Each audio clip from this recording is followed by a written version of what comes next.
민주당은 이재명 국민주권정부에 대한 국민의 기대와 바람에 성과로 화답하겠습니다. 최근 여론조사에 따르면 이재명 대통령의 국정 지지도가 60%에 육박하고 있습니다. 내란을 조속히 끝내고 민생과 경제를 살리라는 국민의 열망이 반영된 결과입니다. 반면에 스위스 IMD가 평가한 올해 한국의 국가 경쟁력은 7단계나 떨어진 27위에 머물렀습니다. 12.3 내란 사태가 초래한 정치 경제적 불안정 때문입니다. 과거 IMF 위기나 코로나19 팬데믹을 극복한 것처럼 정부와 국회, 국민이 하나로 똘똘 뭉쳐 위기를 돌파할 때입니다. 국민과 정부는 저만큼 앞서가는데 정치만 뒤처지고 있는 것 같아 송구스럽습니다. 당장 추경안을 처리해야 하고 노동자, 농민, 취약계층을 위한 수많은 민생 법안이 국회에 산적해 있습니다. 국가적 위기 극복을 위해 국회를 신속히 가동해야 합니다. 때마침 이재명 대통령께서 여야 지도부 회동을 제안하셨습니다. 민주당은 이재명 정부와 함께 국민이 체감할 수 있는 성과를 내겠습니다. 민생 경제 회복을 위해서라면 가능한 모든 수단과 방법을 다 동원하겠습니다. 국무총리와 상임위원장 문제를 둘러싼 발목 잡기에 낭비할 시간이 없습니다. 민생부터 살립시다. 국민의힘의 협력을 촉구합니다. 내란 특검이 지할례를 하고 있습니다. 모르는 사람이 보면 국민의힘이 아니라 우리 당이 내란을 일으킨 줄 알겠습니다. 내란 특검은 어제 전 국방장관 김용현을 공무집행 방해 혐의로 추가 기소하고 법원에 구속영장을 청구했습니다. 내란, 김건희, 해병대원 3대 특권 중 1호 기소입니다. 내란 특검은 또 경찰 특수단과 함께 3차례 출석 요구에 모두 불응한 윤석열에 대한 체포영장 신청을 검토하고 있다고 합니다. 법원은 버젓이 거리를 활보하는 윤석열과 조만간 구속이 만료된 김용현 등 내란 공범들을 한꺼번에 재구속해야 합니다. 이것이 바로 진짜 정의 구현입니다. 김건희 특검이 출범하자 윤석열 정권 정치검찰의 치부도 하나씩 드러나고 있습니다. 4년 동안 주가 조작 사건을 수사하고도 김건희를 무혐의 처분했던 검찰이 특검이 출발하자마자 새로운 녹취 증거를 우연히 찾았다고 합니다. 지나가던 소가 웃을 일입니다. 그동안 김건희를 비호해온 정치검찰은 특검의 수사를 받아야 합니다. 해병대원 특검도 젊은 해병대원의 억울한 죽음과 수사 외압의 진상을 철저하게 규명해 주시기를 기대합니다. 3대 특검은 윤석열 정권이 망친 정의와 공정을 바로 세울 국민의 최종 병기입니다. 민주당은 철저한 진상규명과 책임자 처벌을 위해 최선을 다하겠습니다. 이상입니다. 다음으로 한준호 최고위원의 발언이 있겠습니다. 네, 이른 장마가 시작되었고 이 돌풍을 동반한 폭우가 내리고 있습니다. 야외 활동과 출퇴근길에 피해가 없도록 유의를 해주시기를 당부드리겠습니다. 다음 주 김민석 국무총리 후보자에 대한 인사청문회가 예정돼 있습니다. 김민석 후보자에 대한 국민의힘 공세가 거센 상황입니다만 최선을 다해서 인사청문회 대비를 하고 있는 것으로 보입니다. 오죽했으면 SNS를 통해서 칭화대 관련 출입국 기록, 증여세 납부 현황과 같은 자료들을 공개하나 싶을 정도입니다. 국민 여러분 앞에서 이런 사실들을 밝힘으로써 사안의 일부만 부각하거나 또는 사실관계를 왜곡하는 방식의 공세는 원천 차단하겠다, 이런 의지가 아닌가 싶습니다. 그렇다 보니 국민의힘의 위기의식이 상당히 보입니다. 겁먹은 개가 더 크게 짖는다라는 말처럼 아니면 말고식으로 온갖 의혹을 요란하게 던지고 있습니다. 그중 가장 요란한 공격수인 주진우 의원이 국민적 질타를 받고 있기도 하죠. 하다하다 국민이 직접 주진우 의원을 검증하겠다라고 나섰는데요. 보울산 남구 달동에 보유한 토지에서 클럽이 운영되고 있었다라는 내용을 비롯해서 상당히 많은 의혹들을 구체적인 근거와 함께 제시를 하고 계십니다. 일각에서는 주진우 의원을 차라리 국무위원으로 추천을 해서 인사청문회를 한번 해보자, 이런 이야기까지 나오지 않겠습니까? 자, 이런 가운데 국민의힘이 부랴부랴 선수 보호에 나선 것 같습니다. 어제 국민의힘 송원석 원내대표가 인사청문회 대책회의 모두 발언에서 이런 식으로 비열하게 메신저를 공격하는 것은 국민적인 신뢰 앞에 전혀 도움이 되지 않는다라고 생각을 한다라고 말했습니다. 국민적 신뢰. 내란을 일으킨 대통령과 이를 옹호한 정당의 원내대표가 할 말은 아닌 것 같습니다. 제가 판단하기에 공격수로서 주진우 의원이 국민의힘에겐 별 도움이 되지 않는 것 같습니다. 손자에게 7억 원 증여를 해주는 할아버지 찬스가 당연한 졸부 정당으로, 타인을 향해서는 비리백화점이라고 헐뜯는 내로남불 정당으로 낙인이 더 진하게 찍히기 전에 자중하시기 바랍니다. 그리고 나경원 의원에 대해서도 짧게 한 말씀 드리겠습니다. 주진우 의원을 보한답시고 어제 SNS에 메시지를 올리셨던데, 어느 국회에서 청문위원을 고발한 적이 있는가라고 문제 제기를 하면서 독재의 서곡이라고 말했습니다. 늘 주어를 명확하게 말하지 않고 문장의 명확성을 떨어뜨리는 나경원 의원식 화법이야 좀 널리 알려져 있습니다만, 도대체 어느 위원을 누가 고발했습니까? 이 부분도 좀 명확히 하셔야 되겠습니다. 김민석 후보자는 어제 사실과 다른 내용으로 후보자의 가족의 명예를 훼손하고 모욕하는 행위에 대해서 법적 조치를 취하겠다라고 입장을 밝혔습니다. 특히 인청특위위원을 고발하겠다라고 한 적 없고요. 고발은 주진우 의원이 저를 비롯해서 민주당 의원을 대상으로 진행을 했습니다. 왜 나경원 의원과 국민의힘이 재발저리는 듯한 모습을 보이는지 이해하기 어렵습니다. 오히려 김민석 후보자에 대해서는 국민의힘 이종배 서울시원이 고발을 했다라는 보도가 있었습니다. 자, 인사청문회 과정에서 상대 정당 의원과 후보자를 고발하는 일이야말로 몰상식한 일이 아닌가 싶습니다. 자, 그리고 주진우 의원에게 재차 경고를 합니다. 허위 사실로 저를 고소도 아닌 고발을 하셨던데 무고죄 때문인가요? 자신이 없나 봅니다. 아직 초선이라 저에 대해서 잘 모르시나 본데, 저는 지난 3년간 김건희 씨 일가의 땅을 파헤치고 서울 양평간 고속도로 종점 변경 이 부분을 추적해본 경험이 있습니다. 지금 제 방에도 김건희 일가 가계도가 몇 미터 길이로 붙어 있습니다. 주진우 의원 가계도도 꽤 흥미롭던데, 기왕 시작한 거 국민들과 함께 어떻게 하면 공직생활하며 70억이 넘는 재산을 축적하고 어떻게 하면 할아버지로부터 증여를 통해 미성년자가 7억이 넘는 예금을 보유할 수 있는지 한번 파헤쳐 볼까 합니다. 참고로 제가 땅과 부당한 재산 추적에는 좀 일가견이 있습니다. 정적 제거를 위해서 고소고발을 일삼고 표적 수사를 해왔던 유구한 전통은 청산할 대상이란 점 분명히 말씀드리고, 그런 방식으로 입을 틀어막을 수 있는 시대는 이미 지났다라는 말씀드립니다. 더불어민주당은 경제회복, 민생회복과 내란 종식을 통해 진짜 대한민국 구현에 최선을 다하겠습니다. 이상입니다. 다음으로 김병주 최고위원의 발언이 있겠습니다. 네, 홍준표 전 대구시장이 국민의힘을 향해서 위원정당으로 해산할 수 있다며 이는 정치보복이 아닌 죄를 지은 대가라고 꼬집었습니다. 그는 인터뷰에서 국민의힘이 위원정당이 되는 근거를 두 가지로 봤습니다. 추경호 전 원내대표의 역할을 통해서 내란 동조정당이 되는 것, 또 하나는 한덕수 후보 교체 시도라고 주장했습니다. 저도 본회의에서 여러 번 또 여러 루트를 통해서 국민의힘은 내란 동조, 내란 옹호 정당이다, 해산이 답이다라고 지금까지 주장을 해왔습니다. 내란 특검에서는 국민의힘의 내란과 관련된 이런 사항을 철저히 수사할 것을 촉구합니다.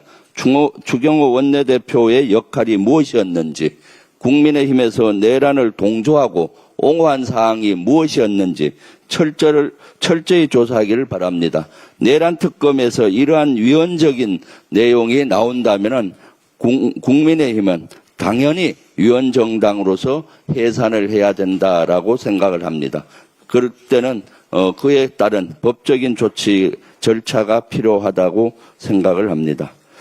김민석 국무총리 후보자에 대해서 창피주기 또는 국정 발목 잡기 도가 넘치고 있습니다. 국민의힘은 여기에 대해서 지속적으로 하고 있습니다. 청문회가 뭡니까? 도덕성과 능력, 정책을 검증하는 자리가 청문회입니다. 정책과 능력 검증은 실종되고 창피주기, 발목 잡기만 집중하고 있습니다. 청문회의 원취지에 따라서 국민의힘은 해줄 것을 요구합니다. 그리고 이제는 청문회법 개정이 필요하다는 것을 국민 여러분들께서 절실히 느끼리라고 봅니다. 21대에서도 저는 청문회법 개정을 발의한 바가 있습니다. 물론 본회의를 통과되지는 못했지만은 도덕성은 비공개로, 정책 검증은 공개로 하자는 내용이었습니다. 미국에서도 청문회가 많이 발달된 미국에서도 도덕성 검증은 비공개로 하고 정책 검증을 공개로 합니다. 그렇게 해서 해야 된다고 보고 청문회법 개정을 좀 추진을 해야 된다고 생각을 합니다. 저도 다시 한번 청문회법 개정 발의를 할 예정입니다. 이재명 정부의 첫 추경안이 나왔습니다. 소비 쿠폰을 전 국민에게 소득에 따라 차등 지급하는 방안이 핵심 내용입니다. 내수를 활성화하고 차상위 계층이나 기초생활수급자, 어려운 자영업자에게는 생활 안정에 도움이 되는 중요한 조치입니다. 경기 진작과 민생 회복을 위한 마중물이 될 것이라고 확신합니다. 그런데 국민의힘은 포퓰리즘 데뷔쇼라며 새 정부 흠집내기의 혈안입니다. 국민의힘에 묻고 싶습니다. 내수가 침체돼 민생이 어려운데 지켜만 보는 게 정치의 역할입니까? 경기가 과도하게 침체됐다면 정부 재정을 투입해서라도 부양해야 되는 거 아닙니까? 민주당은 국민의 삶을 외면하지 않겠습니다. 추경안 심사에 속도를 내겠습니다. 추경안이 하루빨리 민생 회복에 마중물이 될 수 있도록 최선을 다하겠습니다. 윤석열이 어제 경찰의 3차 출석 요구에도 응하지 않았습니다. 사실상 경찰의 최후 통첩마저 묵살한 것입니다. 피의자가 3차례나 출석 요구에 불응하면 수사기관은 체포영장을 발부받아 강제 수사에 나서는 것이 통상적인 절차입니다. 다만 경찰이 직접 체포에 나선다고 해도 윤석열의 구속은 쉽지 않을 것으로 보입니다. 현재 경찰이 윤석열에게 적용하는 혐의는 체포영장 집행방해와 비아폰 증거인멸 지시인데 같은 범죄 사실의 정범인 김성훈 전 경호처 차장의 구속영장이 지난 3월 기각된 바 있기 때문입니다. 그렇다고 내란 수괴가 거리를 활발하게 놔둘 수는 없습니다. 특검이 나서야 합니다. 김용현에 대해 추가 기소를 진행한 것처럼 윤석열에 대해서도 할 수 있습니다. 외환 혐의 등 여죄를 들어 추가 기소하고 하루빨리 구속을 요청해야 합니다. 그것이 국민의 뜻입니다. 그것이 정의를 실현하는 길입니다. 윤석열은 집권 초기부터 장기 집권 목표를 갖고 계엄을 기획했을 가능성도 있다. 곽종근 전 사령관이 경향신문과의 인터뷰에서 한 말입니다. 그러면서 2023년 11월 특전사령관 취임 당시부터 윤석열의 머릿속엔 반국가 세력과 종북 세력 구도가 있었다고 설명했습니다. 지난해 총선 전부터 국정에 대해 비정상적인 인식을 하고 있었다는 얘기입니다. 그렇습니다. 윤석열에 대한 곽종근 사령관의 평가는 한마디로 독재를 꿈꾼 국군 통수권자입니다. 윤석열은 대통령으로서 나라와 국민을 위해 봉사한다는 마음가짐은 전혀 없었던 것으로 보입니다. 국민 위에 군림하면서 반대 세력을 처단하려고 했습니다. 애초부터 국민은 안중에도 없었던 겁니다. 그런 자가 지금 거리를 활보하고 있습니다. 반바지 차림으로 여유롭게 자유롭게 지내고 있습니다. 우리 국민은 용납할 수 없습니다. 다시 한번 특검에 요구합니다. 윤석열 구속에 속도를 내주시기 바랍니다. 그것이 사초를 쓰는 자세로 수사에 임하겠다는 조은석 특검의 말을 지키는 일입니다.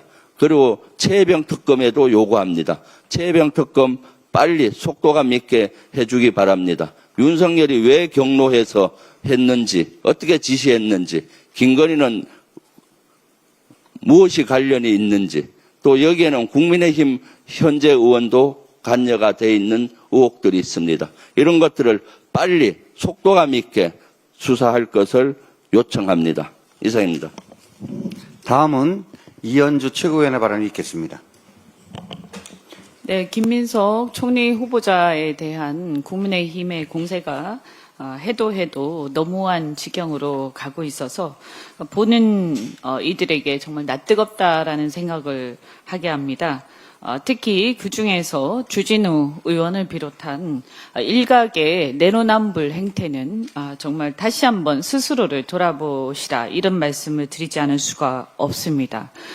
방금 김병주 최고위원께서도 말씀하셨지만 홍준표 전 시장께서 내란 특검 결과 국민의힘이 내란 동조 정당으로 밝혀지게 되면 위헌정당이 될 수도 있다, 이런 말씀을 하셨다고 합니다.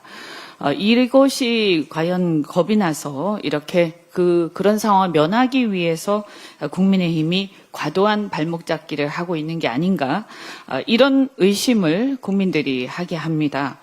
국민의힘은 스스로를 좀 돌아보고 국민들이 오히려 국민의힘에 대해서 의구심을 가지고 쳐다보지 않도록 과도한 공세를 좀 멈추고 국정 수행에, 이재명 정부의 국정 수행에 좀 협조하는 모습을 보이시기를 바랍니다.